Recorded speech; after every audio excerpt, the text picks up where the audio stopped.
Bem-vindos! Hoje a gente vai mergulhar um pouco no capítulo 8 do livro de Atos. É um momento bem crucial ali, logo depois da morte de Estevão. É um ponto de virada mesmo, a coisa esquenta, né? Totalmente. Saulo, que depois vira Paulo, ele aprova a morte de Estevão. E aí começa uma perseguição, assim, pesada contra a igreja lá em Jerusalém. E isso força muita gente a sair, né? A se espalhavam para a Judéia, para Samaria. Interessante que os apóstolos ficam em Jerusalém, né? Exato. Enquanto uns homens piedosos estão lá lamentando, sepultando Estevão, Saulo tá com tudo, sabe? Invadindo casa, prendendo homem e mulher. O texto fala que ele queria destruir a igreja, uma coisa bem intensa. Parecia que ia acabar ali, né? Mas essa dispersão toda, ela teve um efeito que ninguém esperava, eu acho. Com certeza, o pessoal que fugiu não ficou calado. Pelo contrário, né? Começaram a pregar a palavra por onde passavam. É quase um paradoxo, né? A tentativa de conter acaba espalhando ainda mais. Exatamente. É impressionante ver como algo adverso, a perseguição, vira o catalisador para a missão avançar, para fora de Jerusalém. A dispersão não calou, ela amplificou geograficamente falando. E o exemplo claro disso é Filipe, né? Sim, Filipe.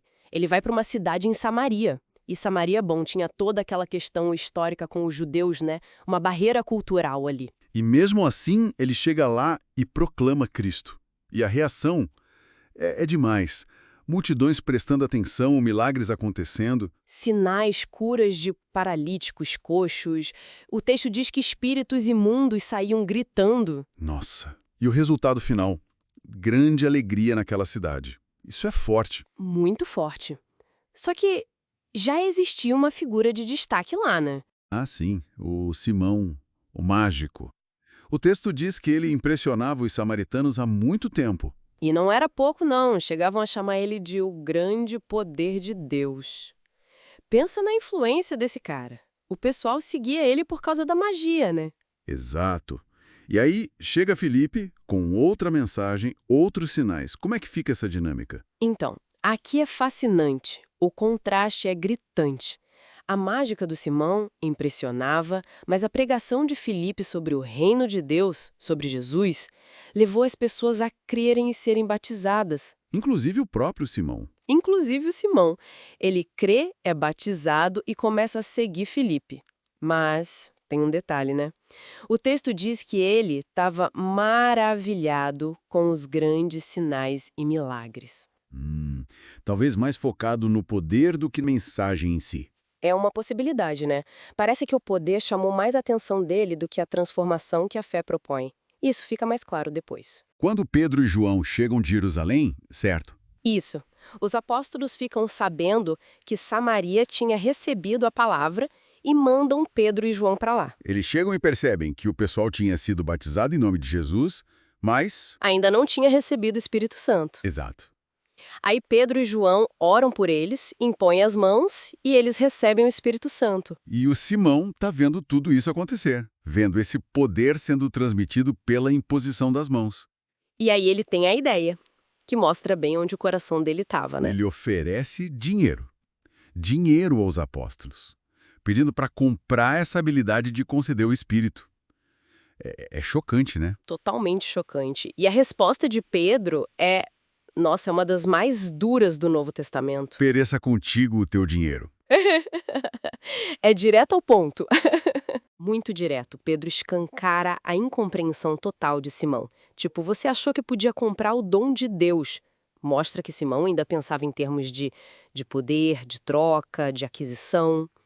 E não de graça, de dom gratuito. Exatamente. Pedro diz que o coração dele não era reto, que ele estava preso em amargura e laço de iniquidade. É uma correção fortíssima. E o Simão parece que se assusta, né? Pede para eles orarem por ele, para nada daquilo acontecer. Fica a dúvida sobre a profundidade da fé dele ali, né? Uma fé talvez muito ligada ao espetáculo, ao poder visível. É uma questão importante mesmo e o capítulo segue, né? Pedro e João voltam para Jerusalém, mas vão pregando nas aldeias samaritanas pelo caminho. E a história volta para o Filipe. Sim, volta para o Filipe. E agora a direção é outra. Um anjo ou o Espírito fala para ele: vai para aquela estrada ali, a que desce de Jerusalém para Gaza. É deserta. Uma instrução bem específica, né? Ir para um lugar deserto e lá ele encontra alguém. Alguém muito importante. Um eunuco etíope, alto oficial, tesoureiro da rainha Cândace da Etiópia. Nossa, Um estrangeiro, de alto escalão, voltando de Jerusalém, onde tinha ido adorar. E ele está lendo as Escrituras, Isaías. isso já diz muito, né? A influência de Jerusalém chegando longe. A busca espiritual de pessoas de outras nações, de outras posições sociais. E o Espírito fala para o Filipe, chega perto daquela carruagem.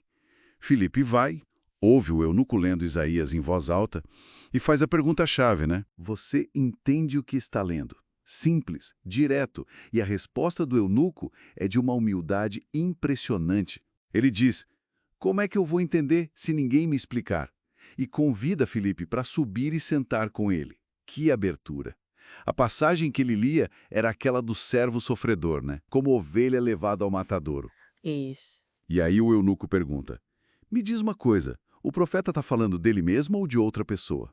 A deixa perfeita para Filipe. A partir dali, Filipe começa a anunciar Jesus para ele, usando aquela própria passagem de Isaías. E a conexão é tão forte, a explicação é tão clara, que quando eles passam por um lugar com água, a iniciativa é do eunuco. Ele olha e diz, olha, água ali, o que impede que eu seja batizado? Sem rodeios. Incrível, né? A fé dele leva a uma ação imediata. Ele manda parar a carruagem, desce com Filipe e Filipe o batiza ali mesmo. E logo depois que eles saem da água, acontece outra coisa extraordinária. O Espírito arrebata Filipe. Ele simplesmente desaparece dali. O eunuco não o vê mais. Mas o texto diz que ele seguiu viagem cheio de júbilo, cheio de alegria. E Filipe reaparece em Azoto e continua pregando até chegar em Cesareia. Uau! Que capítulo intenso. Se a gente for resumir, então, o que fica desse capítulo 8 de Atos? Olha, para mim fica muito clara essa virada, né? A perseguição que deveria parar tudo acaba impulsionando, leva a mensagem para Samaria, quebra barreiras culturais. E alcança desde um mágico que buscava poder até um oficial estrangeiro super importante que buscava entendimento. Exatamente. E a ação do Espírito Santo é palpável, né? Guiando Filipe para Samaria, dando discernimento a Pedro para confrontar Simão e depois direcionando Filipe especificamente para encontrar o eunuco. É verdade. E as reações são tão diferentes. Simão querendo comprar o poder, o eunuco buscando entender e agindo imediatamente pela fé. Pois é. Isso levanta uma reflexão, né? Sobre como as pessoas respondem ao encontro com o divino, com o espiritual. O que atrai mais? O poder visível, os sinais, ou a busca por verdade, por sentido? É um bom ponto. A diferença entre a motivação do Simão e a do eunuco é gritante. Sim. E talvez a pergunta que fica para a gente pensar é essa. No fundo, o que a gente busca quando se aproxima do sagrado? É o poder que ele pode oferecer ou é a verdade que ele pode revelar sobre nós, sobre a vida? Esse capítulo parece colocar essas duas buscas lado a lado, né?